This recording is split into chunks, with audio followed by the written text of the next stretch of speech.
በአዲስ አበባ ሞተው የተገኙት ደረሶች ጉዳይ ቁጣን ቀስቅሷል። የጤና መኮንኑ በሲዳማ ክልል ራሱን አጥፍቶ ተገኝቷል። በኮምቦልቻ የጅብ መንጋ ለመንቀሳቀስ አዳግቷል የሚሉ መረጃዎችን ይዘናል። በትግራይ ክልል የወጣቶች አፈሳ በመብዛቱ የሚሰደዱ ወጣቶች ቁጥርም ጨምሯል። ይህንንና ሌሎች ጉዳዮችን ይዘናል። አብራችሁን ቆዩ።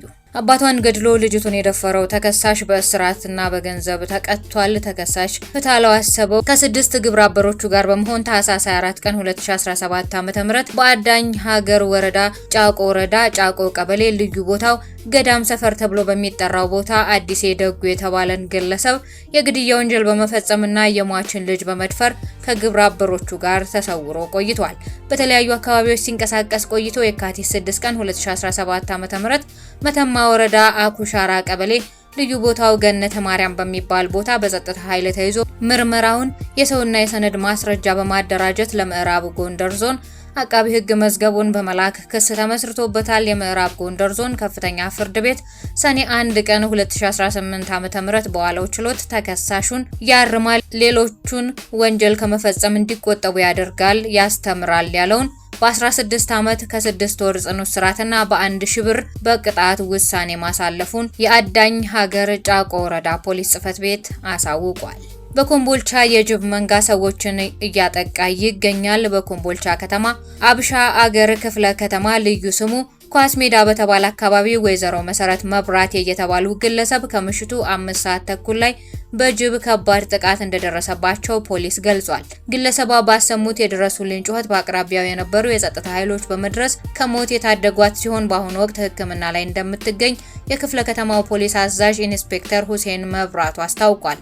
አደጋውን ተከትሎ ፖሊስ ለህብረተሰቡ የጥንቃቄ መልእክት አስተላልፏል። በተለይም በከተማው ዳር ላይ ባሉ ሰፈሮች ለጥቃት ተጋላጭ የሆኑ ሴቶችና ህጻናት በምሽት ሲንቀሳቀሱ ልዩ ጥንቃቄ እንዲያደርጉ እንዲሁም ህብረተሰቡ በምሽት የውጭ መተላለፊያና የግቢ መብራቶችን በማብራት አካባቢውን ብሩህ በማድረግ ራሱንና ቤተሰቡን ከጅብና መሰል የአውሬ አደጋዎች እንዲጠብቅ አሳስበዋል።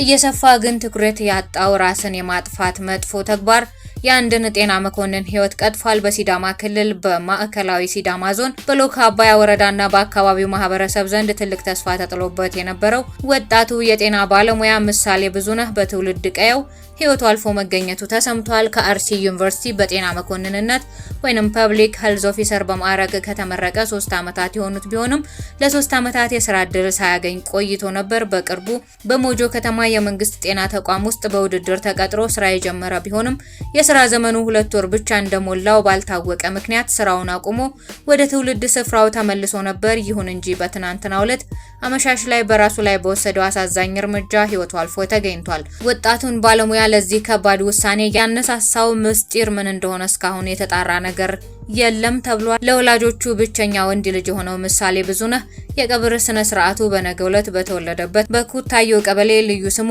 በአዲቻ በሚባለው ቦታ ከቀኑ 6 ሰዓት ጀምሮ ይፈጸማል ተብሏል። በአዲስ አበባ በጥበቃ ስራ ተሰማርተው የነበሩ 2 ደረሶች በአሰቃቂ ሁኔታ መገደላቸው ተሰምቷል።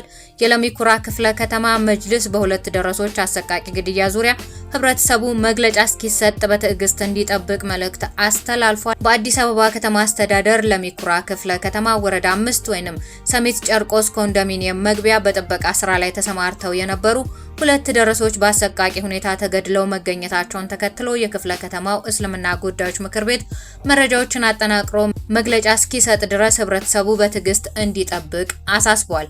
ሟቾቹ መሐመድ አደምና መሐመድ አሊ የተባሉ የጥበቃ ሰራተኞች ሲሆኑ በአካባቢው ማህበረሰብ ዘንድ በመልካም ስነ ምግባራቸው የሚታወቁ የዲን ተማሪዎች ወይንም ደረሶች እንደነበሩ ተገልጿል። ከሟቾቹ መካከል መሐመድ አሊ የልጆች አባት መሆኑም ታውቋል። ግድያው የተፈጸመው ቅዳሜ ግንቦት 29 ቀን 2018 ዓ.ም ሌሊት እንደሆነ የተገመተ ሲሆን አስክሬናቸው ከ2 ቀናት በኋላ ሰኞ ሰኔ 1 ቀን 2018 ዓ.ም መገኘቱ ተጠቁሟል።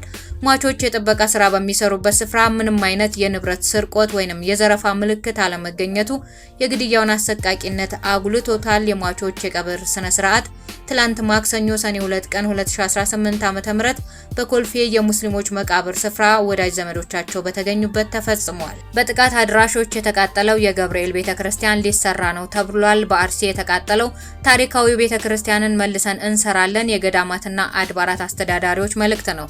ግፉን የተቃወሙ አባቶችና ወጣቶች ሰባኪያን መታሰራቸውም ተሰምቷል። በኦሮሚያ ክልል በምስራቅ አርሲ ሀገረ ስብከት በኢትዮጵያ ሀገር አቀፍ ምርጫ ቀንና በዋዜማው ግንቦት 23 ቀን 2018 ዓ.ም በተፈጸመው ጥቃት ንጹሃን ምዕመናን መገደላቸው ተዘግቧል። ከተፈጸመው ግድያ በተጨማሪ ከ100 ዓመት በላይ ዕድሜ ያስቆጠረው የጠለታ ቅዱስ ገብርኤል ቤተክርስቲያን እንደተቃጠለም ይታወሳል። የአዲስ አበባ ሀገረ ስብከት ገዳማትና አድባራት አስተዳዳሪዎች የተቃጠለውን ቤተክርስቲያን ለመስራት ፈቃደኛ መሆናቸውን አሳውቀዋል። በአርሲ ሀገረ ስብከት ውስጥ በተለያዩ ወረዳዎች መሰል ጥቃቶች መፈጸማቸው ይህ ጥቃት ማቆሚያው መቼ ነው የሚሉ ድምጾች እንዲበረክቱ አድርጓል።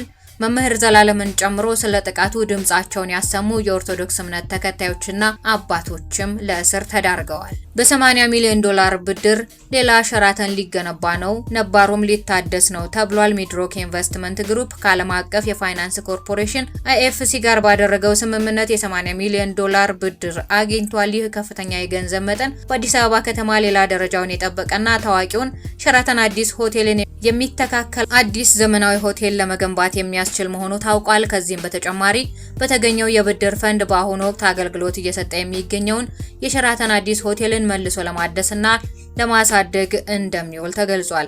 ይህንን ታላቅ የኢንቨስትመንት የብድር ስምምነት በሚድሮክ ኢንቨስትመንት ግሩፕ በኩል ዋና ስራ አስፈጻሚው አቶ ጀማል አህመድ እንዲሁም በዓለም አቀፍ የፋይናንስ ኮርፖሬሽን በኩል የአፍሪካ ቀጣና ምክትል ፕሬዝዳንት ኢትዮጲስ ተፈራ በጋራ መፈራረማቸውን ድርጅቱ በይፋ አስታውቋል። ይህ ሜጋ ፕሮጀክት የሀገሪቱን የቱሪዝምና የሆቴል ኢንዱስትሪ ወደ ላቀ ደረጃ ያሸጋግረዋል ተብሎም ይጠበቃል ነው የተባለው። የቲክቶክ አንቂው አውንታ በርሲሳ አካውንት እንዲታገድ ተወስኗል። ወገን አበበ በቁጥጥር ስር መዋሉም ተገልጿል። የቲክቶክ ይዘት አዘጋጁ አውንታ በርሲሳ አካውንት እንዲታገድ ፍርድ ቤት ያዘዘ ሲሆን በተመሳሳይ መዝገብ ስም በማጥፋት የተጠረጠረው አቶ ወገን አበበ በፌዴራል ፖሊስ ቁጥጥር ስር ውሎ የ12 ቀን የጊዜ ቀጠሮ ተጠይቆበታል ተብሏል። ክሱ የቀረበው በፌዴራል የመጀመሪያ ደረጃ ፍርድ ቤት ለሚኩራ ምድብ ችሎት ሲሆን ለእግዱ መነሻ የሆነው ጠበቃ ደጉላው ያቀረበው የፍትሐ ብሔር ክስ ነው ተብሏል። በክስ መዝገቡ ላይ አውንታ በርሲሳ አካውንቱ እንዲታገድ የተወሰነበት ሲሆን ወገን አበበ በቁጥጥር ስር የዋለ ሲሆን ሌዊ አጎናፍር በቲክቶክ ስሙ ሌዊ የሳባ አባት ተከሳሾቹ በቲክቶክ ገጻቸው ላይ ደጉላው ጠበቃ አይደለም በሚል የስም ማጥፋት ጥቃት በማድረሳቸው ምክንያት ነው ተብሏል።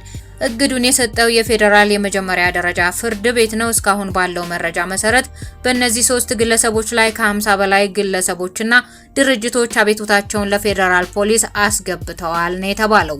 ጉዳዩን በተመለከተ ጠበቃ ደጉላው በሰጠው ማረጋገጫ ግለሰቦቹን በፍትሐ ብሔርና በወንጀል መክሰሱን ገልጿል። በማህበራዊ ሚዲያ የሰው ፎቶ እየለጠፉ የሰው ስምና የድርጅት ስም ማጥፋት የግለሰቦችን ንጹህ ሆኖ የመገመት ህገ መንግስታዊ መብት የሚጋፋ ነው ሲል ገልጾታል። ተመሳሳይ በደል የደረሰባቸው ሰዎች ክስ የማቅረብ መብት አላቸው። መንግስትን በፍርድ ቤት ጥፋተኛ ያልተባለን ሰው ስም የሚያጠፉትን አደብ የማስያዝ ኃላፊነት አለበት ነው የተባለው። የትግራይ መቋጫ ያጣው ጦርነት ወጣቶች ክልሉን ለቀው እንዲሰደዱ እያደረገ ነው። በክልሉ ያለውን የጦርነት ስጋት በመሸሽ በርካታ ወጣቶች ክልሉን ለቀው በመውጣት ላይ መሆናቸው እየተነገረ ነው። የክልሉ ወጣቶችና በክልሉ ያለውን ፖለቲካዊ ሁናቴ በቅርበት የሚከታተሉ ወገኖች እንደሚሉት ማህበረሰቡ ተደጋግሞ በሚመጣው ጦርነት መሰላቸቱን ተናግረዋል። በትግራይ እየተካሄደ ባለው የጦርነት ዝግጅት ምክንያት አጠቃላይ ማህበረሰቡም ሆነ ወጣቱ እጅግ አስቸጋሪ ጊዜን እያሳለፈ ይገኛል ሲል አስተያየቱን ያጋራው አንድ የመቃለ ነዋሪ ወጣት በተለይም ሽራሮ አካባቢ ከሰሞኑ የተወሰደው የድሮን ጥቃት እርምጃ ድንጋጤን ፈጥሯል ነው ያለው። ከዚህ የተነሳም አሁን ላይ በርካታ ወጣቶች ወደ አዲስ አበባና ሌሎችም መሀል ሀገር አካባቢ በመሸሽ በተጨማሪ ጦርነት ላለመሳተፍ ጥረት እያደረጉ ይገኛሉ ነው ያለው። በክልሉ በተለይም ከመቀሌ ውጭ ባሉ አካባቢዎች ላይ ወጣቱ ወደ አስገዳጅ የጦርነት ምልመላ እየገባ ነው ብሏል። ከዚሁ የተነሳም የተቻለው ወጣት በሙሉ ትግራይን ለቆ ለመውጣት የአቅሙን ሁሉ እያደረገ መሆኑን ገልጿል። ሌላው የመቀሌ ከተማ ነዋሪ የሆነው ወጣትም ባከለው ተመሳሳይ አስተያየት ወጣቱ አሁን መማር መስራት እንጂ ወደ ጦርነት መግባት አይፈልግም በማለት እሱ ራሱን ጨምሮ በርካታ ወጣቶች የማይከፈለውን ዋጋ እየከፈሉ ከክልሉ እየሸሹ እየወጡ መሆኑን ገልጿል። ወጣቱ ራሱም ከክልሉ ለመውጣት የአውሮፕላን ትኬት ቆርጦ እየተጠባበቀ መሆኑን ነው የገለጸው። በትግራይ ክልል እንደከዚህ ቀደሙ ደም አፋሳሽ ጦርነት ወጣቶች ወደ ግጭት ከመግባት ይልቅ የጦርነት ሐሳቡን የማይገዙት ለምን ይሆን ተብለው የተጠየቁት ወጣቶቹ በቂ ምክንያት የለንም ሲሉ መልሰዋል። ትናንት ከደፈረን ኃይል ጋር መስራት አንፈልግም ሲል አስተያየቱን የሰጠው አንደኛው ወጣቱ በዚህ የሚቀየር የለም የሚለውን ሐሳብ በመያዝ ከጦርነቱ መሸሽን ምርጫው ማድረጉን ያመለከተው። ሌላኛው አስተያየቱን ያከለው የመቀሌ ከተማ ነዋሪ ወጣቱ ካለፈው ጦርነት በመማር አሁን ሰላም ወዳለበት ሄዶ ሰርቶ መለወጥ ነው ፍላጎቱ ሲል ሐሳቡን አጋርቷል። በአጠቃላይ የክልሉ ወጣት ሰላም የሚፈልግ እንጂ ድጋሚ ወደ ጦርነት መግባት አይፈልግም ነው የተባለው። ነገር ግን ህወሓት በተደጋጋሚ በሚሰጣቸው መግለጫዎች ወጣቱ ለጦርነት እንዲዘጋጅ እያደረገም እንደሆነ ይታወቃል። በተለያዩ ከተሞችም ወጣቶችን የማፈስና ወደ ጦርነት የማጓዝ ስራ እየተሰራ እንደሆነ ይታወቃል። በደስዓ ደን ላይ በደረሰ ድንገተኛ ከባድ የእሳት አደጋ አስቸኳይ የህልውና ጥሪ ቀርቧል። በትግራይ ክልል ጽርዓ ወንበርታ ወረዳ በሚገኘው ታሪካዊ የደስዓ ደን ላይ ዛሬ ሰኔ 3 ቀን 2018 ዓ.ም ከቀኑ 6 ሰዓት ተኩል ጀምሮ መንስኤው በግልጽ ያልታወቀ እጅግ አደገኛ ድንገተኛ የእሳት አደጋ መከሰቱን የትግራይ ክልል እርሻና ተፈጥሮ ሀብት ቢሮ አስታውቋል። ይህም በምስራቃዊ የትግራይ ዞን የሚገኝና ከሚካኤል አምባ ሀየሎም ኢራ እንዲሁም ከከልሻ ጣቢያዎች ጋር በሚዋሰነው ልዩ ስሙ ደለልሾ በተባለው ስፍራ ላይ የተቀሰቀሰ ከባድ የእሳት አደጋ ነው። በአሁኑ ሰዓት በከፍተኛ ፍጥነት እየተስፋፋ በመሆኑ ደኑን ከአጠቃላይ ውድመት ለመታደግ ሰፊና ያልተቆራረጠ ርብርብ ያስፈልጋል ተብሏል። በመሆኑም የትግራይ ሰራዊት አመራሮችና አባላት በየደረጃው የሚገኙ የሲቪል አመራሮችና የዘርፉ ባለሙያዎች እንዲሁም በአካባቢው የሚኖሩ ነዋሪዎች በሙሉ የተለመደውን ሁለንተናዊ ርብርብ በማድረግ እሳቱን በአስቸኳይ ለመቆጣጠር ወደ ስፍራው እንዲዘምቱና አስፈላጊውን ድጋፍ እንዲያደርጉ የክልሉ የግብርና ቢሮ አስቸኳይ ጥሪውን አስተላልፏል። ውድ የሽርሽር ኢትዮጵያ ቤተሰቦች የዛሬ መረጃዎቻችን ያደመጣችኋቸው ናቸው። ሰብስክራይብ፣ ሼር፣ ኮፒ ሊንክ እያደረጋችሁ ቤተሰብ መሆን እንዳይዘነጋ። በሌላ ጊዜ በሌሎች መረጃዎች እስክንገናኝ ፈጣሪ ቸሩን ያሰማን።